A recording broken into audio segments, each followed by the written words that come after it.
United States.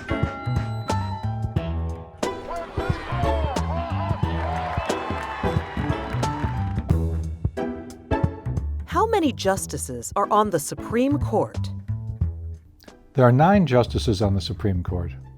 The Constitution doesn't fix the number of justices. That's up to the Congress. The Judiciary Act of 1789 set the number of Supreme Court justices at 6. Back then, justices also sat on federal circuit courts around the country.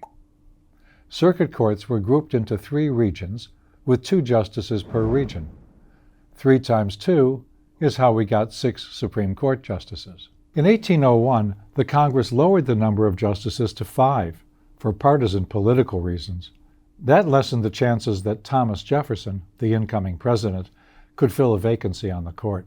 Jefferson and his allies in Congress managed to repeal that law, restoring the number to 6. As the nation grew, so did the number of circuit courts, and so did the Supreme Court, to 9 justices. Under President Lincoln and his successor, the number rose to 10, fell to 7, then in 1869 returned to 9, all through partisan politicking. The Great Depression left millions of able and willing Americans bewildered and jobless. A New Deal era, which is supposed to pull the country out of its chaos. During the Great Depression, the Supreme Court struck down a series of laws that were part of President Roosevelt's New Deal. Frustrated, Roosevelt proposed in 1937 to add 6 justices for a total of 15, thus packing the Supreme Court with nominees favorable to his administration.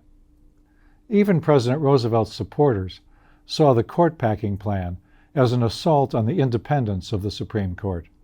The Senate rejected it by a vote of 70 to 20. Court-packing ended as a political disaster for the president. As of now, the number of Supreme Court justices remains at 9. The Congress could change that, but history tells us the people will not support a change driven by partisan politics. How many justices are on the Supreme Court? 9.